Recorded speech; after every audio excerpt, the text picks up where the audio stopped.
Go. All right, so this is how we set up the microscope for the assistant. So look at me, I'm just going to be talking to you. Don't worry about the camera.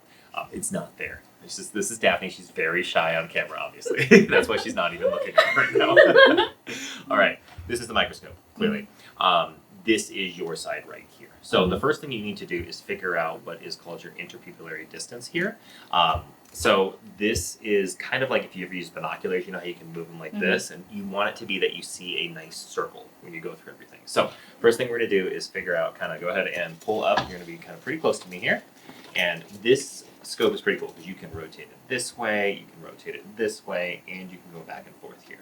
The idea is you want to be able to sit with your arms on these little rests, with your shoulders nice and flat, and your head shouldn't be like leaning forward or leaning back. You want to have a nice neutral spine position, so that way you can practice for a very, very long time and not have any muscular problems. She's like 10 years old, so she still has a ton of time left before those develop, but for an old fart like me, that starts to happen. So, all right, so go ahead, and the idea is you want to be able to see a nice ring around there. So, first off, you want to probably move your chair up a little bit higher.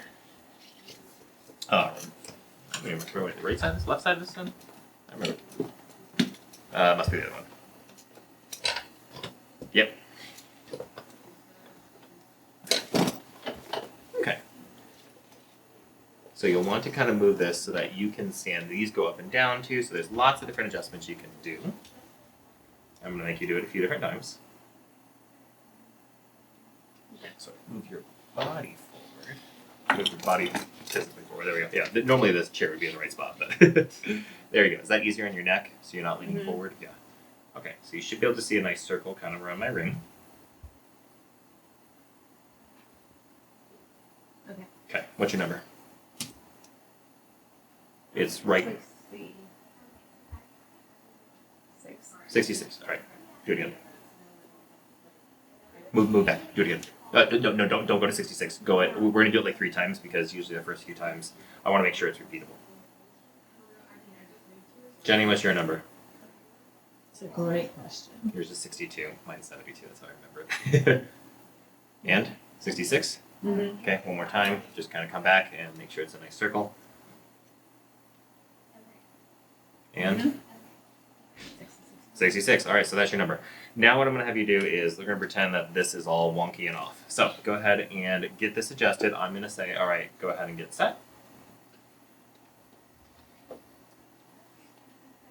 For the doctors, when you do this the first time, make sure you use 2 hands because they will give you a black eye if you're not careful. He does not know that personal experience. All right, let's try this again. We'll make it all super wonky and upside down and see how you feel on that one. So sometimes it is that bad. So remember, if you want it to be, there you go. Good. Good. Okay. Remember that this can move in this way as well as up and down. So if you need it to be bodily higher, you can do it that way. And then the final thing is this guy right here actually rotates your image. So go ahead and look inside there, and you'll see as it moves. Yeah. See how that moves around? You can kind of play with it as you like. I think Jenny and Miriam, you guys use it the same way, right? You guys don't mess with that? The switching the image? Oh, right. No, yeah. Okay.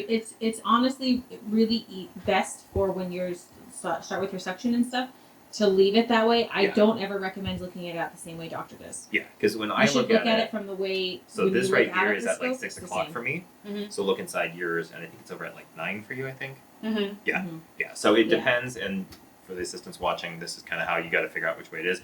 I've worked in offices where people like it flipped upside down. It's just whatever works best with your brain. So I just feel like it should look the same when you look out of the scope versus when you look in the scope. It should be the same exact.